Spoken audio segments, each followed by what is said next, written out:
What is happening to oxygen levels in the ocean, especially off the Pacific Northwest coast? Welcome, friends. Jim here.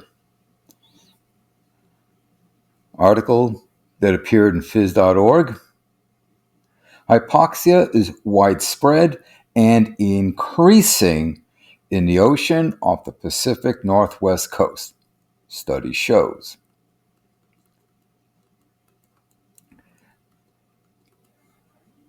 In late August, Oregon State University's Jack Barth and his colleagues deployed a glider that traversed Oregon's nearshore waters from Astoria to, I have to be careful here. In New Hampshire, we have Coos County, it's probably pronounced Coos Bay here, and measured the oxygen level through the water column, sending the data back to computers. So, low oxygen conditions pose a significant threat to marine life is spreading. It's widespread and it's spreading, especially in coastal Pacific Northwest Ocean waters as the climate continues to warm. You might recall some years back there was the infamous blob in this vicinity. Well, we've also had some marine heat waves, and we are now seeing hypoxia. I've done videos on this before. Researchers have found that in 2021, more than half the continental shelf of the Pacific Northwest coast experienced a low oxygen condition known as hypoxia. And that was Jack Barth, the gentleman we see here, who was the PI. We've known that low oxygen conditions are increasingly based on single points of study in the past, but this confirms that these conditions are occurring across Pacific Northwest coastal waters. And Barth is a professor of oceanography in the College of Earth, Ocean, Atmospheric Sciences. The 2021 season was unusually strong compared to past years, but with climate change, we are headed in a direction where this may be the norm. This new study was published in Scientific Reports based on data collected by unprecedented number of research vessels and autonomous underwater gliders. So what's nice with these units, ROVs basically, remotely operated vehicles, or underwater drones if you will, is that you can collect continuous data. As the unit is moving through the waters, it's constantly taking readings. Whereas in the past, you come to a station, you drop your instruments overboard, and you get points. You get a value at a point, and then you try and collect all the data points, and you connect them all together, and you try and draw and contour a line as best as you can to get an idea of the distribution, the levels of the whatever parameters you are examining. With this continuous reading with long lat-long coordinates, you can get an exact printout. You can see, when it's put up on the screen, you can see exactly what the conditions are. So technology is really helping us increase our understanding of the oceans.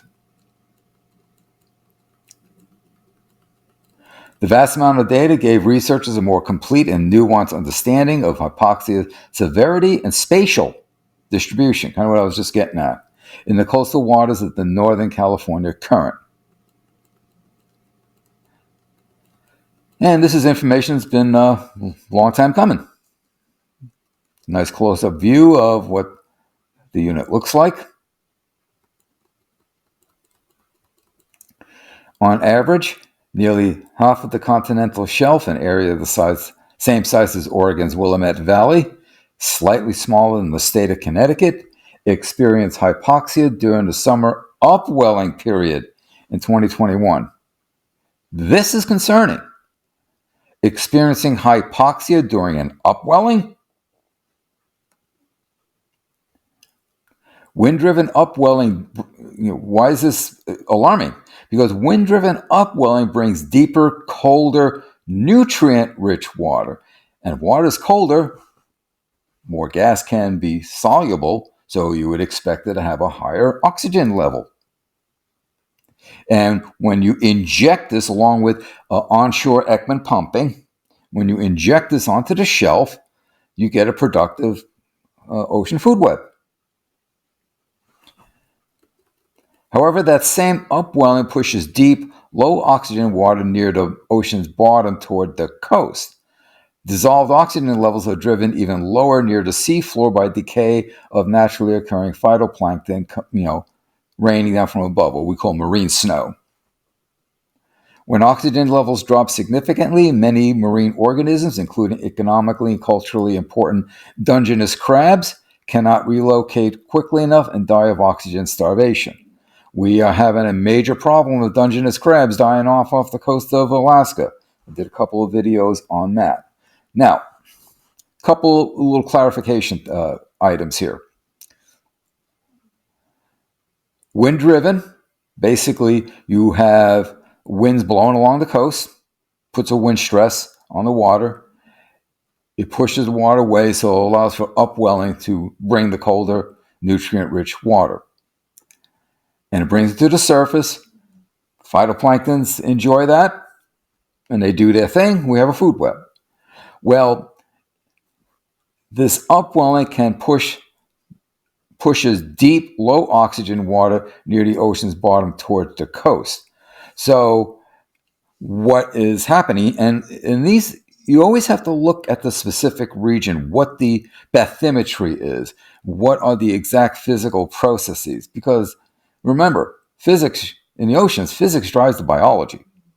So what could be happening is that, yes, you're bringing this colder nutrient water off the slope or near the shelf slope break or the deepest part of the shelf up into the photic zone. And it could be that you're pushing the hypoxic water that may be present closer to the shoreline by whatever the horizontal movements and for that matter vertical movements are. So you have to look at the intensity of the forcing. How strong the wind blow, how strong is the upwelling, what's the Ekman pumping doing. You have to look at that. How does this displace the water? It could very well be that if it's deeper and if it's colder, it's going to be more dense. So it could, even though it's coming up to the surface, it could also be sliding its way underneath water that has not been displaced by wind action, and then pushing that towards the coastline where we see this hypoxic increase. So that could be a possible mechanism.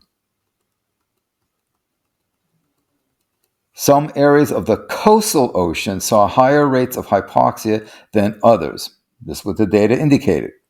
Areas of the southern Oregon coast experiencing less hypoxia. For example, Hypoxia Bank, region about 35 miles off Florence, that is known for its abundant, diverse marine life, also more resilient to hypoxic conditions. So, why is that? The region inshore of Hypoxia Bank towards Cape Perpetua, where coastal water are not as well flushed, is subject to hypoxia. This brings up an important point. How ventilated are the various regions of the ocean? If the regions are not well ventilated, which means overturned, the regions that are not well ventilated, they're going to be more subjected to being prone to hypoxia. If they are well ventilated, the chances of hypoxic conditions setting in are greatly reduced. And that could very well be what the situation here. Near shore, inshore, it's subject to hypoxia. A little bit further out, Not so much. So again, what's the different physics going on? What are the vertical and horizontal movements? What's the water velocity? Mapping the varied rates of hypoxia along the coast also confirms to scientists the interplay between the geography of the seafloor and ocean dynamics. Okay, what did I say at the outset? You got to look at the bathymetry. Well, geography of the seafloor is the same thing as saying bathymetry, and how that impacts the physics, ocean dynamics, the physics. So, what's the interplay between the bathymetry and the physics, the fluid dynamics? And basically, underwater geography affects hypoxia. A comparison of maps from past years show a consistent trend of hypoxia increasing over time. Hypoxia was basically non-existent at 2% from 1950 to 1980, about 24% from 2009 to 2018. Okay, so what happened between 1980 and 2009? What were the levels there? But when you look at this level compared to this 30-year level, that's a order of magnitude. And then it's basically, since 2018 to 2021, it's doubled, more than doubled a little, 56%. That trend persists even when counting for year-to-year variability.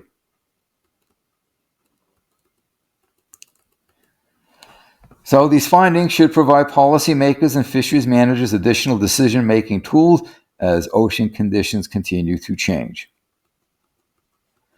On land, we know where the grassland is, where the forests are, where the rivers run, so we can sustainably use those resources.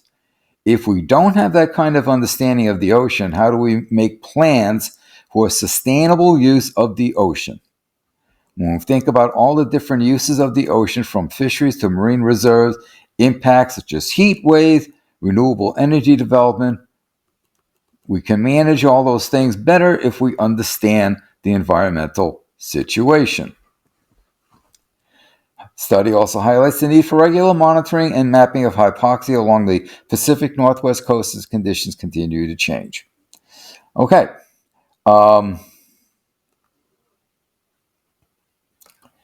We've had heat. We've had the blob off this Pacific Northwest coast.